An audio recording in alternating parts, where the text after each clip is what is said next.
እዚህ አራብሳ አካባቢ ይህንን የምገባ ማዕከል ለመጠቀም በበራችሁ ላይ እድለኛ የሆናችሁ ነዋሪዎቻችን እንኳን ደስ ያላችሁ።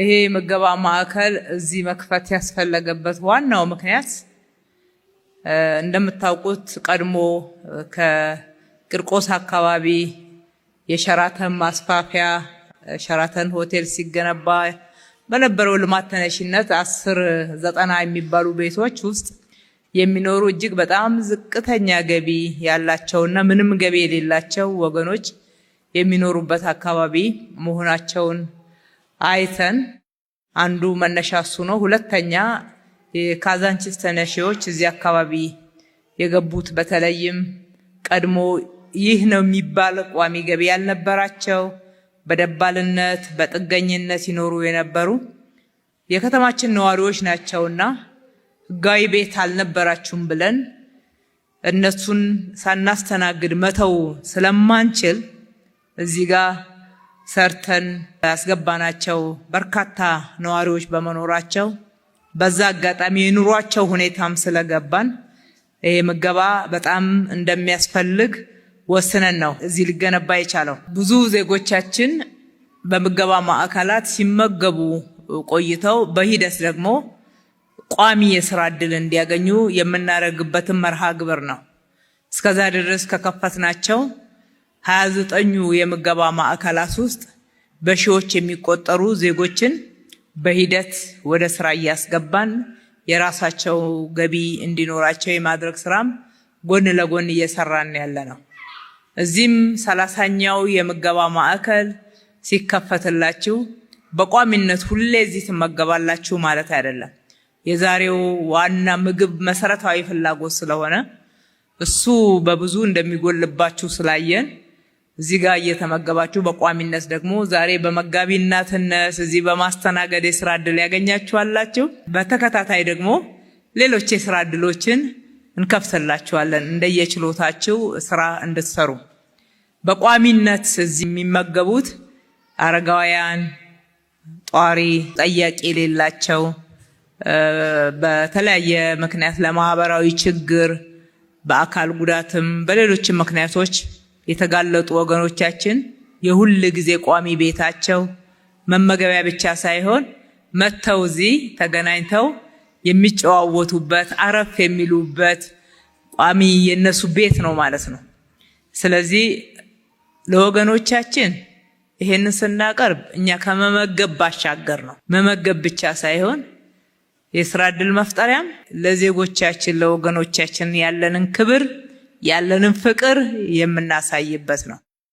በብዙ መንገድ ምግብ ሞልቶ ተርፎ በሚደፋበት ከተማ ውስጥ በቀን አንድ ጊዜ በተሟላ ሁኔታ ለመመገብ የሚቸገሩ ወገኖቻችንን ማየት የሁላችንም ህመምና ሁላችንም ደግሞ ልንወጣው የሚገባው ኃላፊነት ነው። ስለዚህ እነ ምገባ ስንከፍትላችሁ ንጹህ ትኩስ ምግብ ተመጣጠነ ደረጃ የሚቀርብላችሁ ነው። ጠግባችሁ የምትበሉበት ቤት ነው። አንዳንዶችም ደግሞ ቤት ውስጥ መምጣት ለማይችሉት ጭምር ይዛችሁ የምትሄዱበት የራሳችሁ መመገቢያ ቦታ ነው።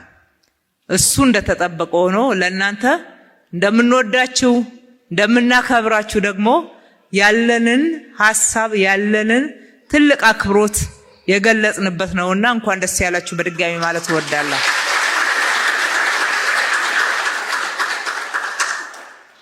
ጊዜያዊ ችግሮችን እንደዚህ የተደጋገፍን እናልፋለን። በዘላቂነት ሀገራችንን ለማበልጸግ ደግሞ ጠንክረን ሌት ተቀን እንሰራለን። የተጀመሩ ስራዎች ውጤት እያመጡ ብዙዎችን የስራ ዕድል ተጠቃሚ እያደረጉ ከድህነት እያወጡ ነው። በከተማችን በሴፍትኔት እንኳን ተይዘው የነበሩ ከ100,000 በላይ ዜጎች ዛሬ ትልልቅ የስራ ዕድል ተፈጥሮላቸው ሌሎችን እየቀጠሩ ነው ያሉት። ይሄ የሚያሳየን ከሰራን እንለወጣለን። ካገኘነው ደግሞ ሰርተው ሮጠው ከሚያተርፉ ሰዎች ደግሞ እንደዚህ ለሌሎች መትረፍ ደግሞ የግድ ይላል።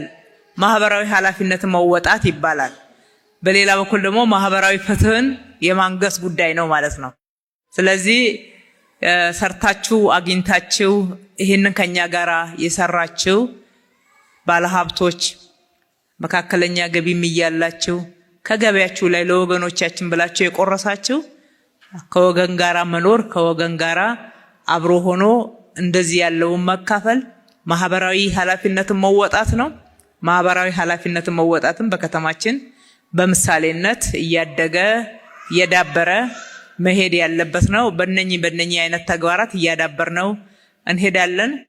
እናቶች፣ አባቶች በዚህ ስፍራ ላይ ይሄ ነው ቤታችሁ ብለን ገንብተን እንድትመገቡበት እንድታርፉበት ጽድት ያለ የሚያምር ቦታ ላይ እንድትሉ ጭምር ስናዘጋጅ ሁልጊዜ ለእናንተ ያለንን አክብሮት፣ ፍቅር የበለጠ ደግሞ ለመንከባከብ ቅርብ እንደሆን ያሳየንበት ነውና ተጠቀሙበት። የእናንተ ነው።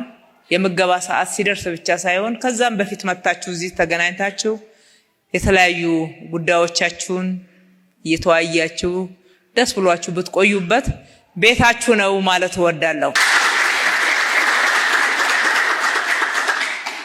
የሰራችሁ በዚህ ውስጥ አስተዋጽኦ ያደረጋችሁት እግዚአብሔር ይባርካችሁ፣ ያብዛላችሁ። ጥሩ ስራ ሰርታችኋል። እድለኛም ናችሁ ደግሞ ለነኚህ ወገኖች ከሰራችሁት ላይ ካገኛችሁት ላይ ማካፈል በጣም እድለኞች ናቸው።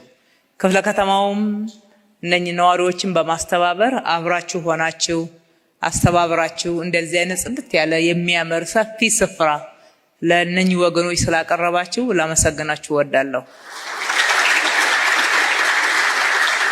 ይሄ የመንግስት ሸክም መሆን የለበትም። በቋሚነት እኛን መግባለን ብላችሁ ዛሬ ተዘጋጅታችሁ ደግሞ ማዕከላችን የተገኛችሁ እናንተም በእነኚህ በነዋሪዎችና በተጠቃሚዎች ስም እጅግ አድርጌ ማመስገን እወዳለሁ። የምገባ ማዕከላችን የምገባ ኤጀንሲያችን በመከታተል አስፈላጊ እቃዎችንም በማሟላትና ሁልጊዜ ደረጃውን የጠበቀ ምግብ እንዲቀርብ በማድረግ በኩል ሁልጊዜ ተከታታይ ስራ ይሰራል። በጎደለ ደግሞ ከመንግስት በጀት እንዲሟላም ያደርጋል። ይሄ ስራችሁ ተጠናክሮ ይቀጥል። እስካሁን ድረስ ስለሰራችሁት እናንተንም በጣም ማመስገን እወዳለሁ። ፈጣሪ ኢትዮጵያና ሕዝቦቿን ይባርክ። አመሰግናለሁ።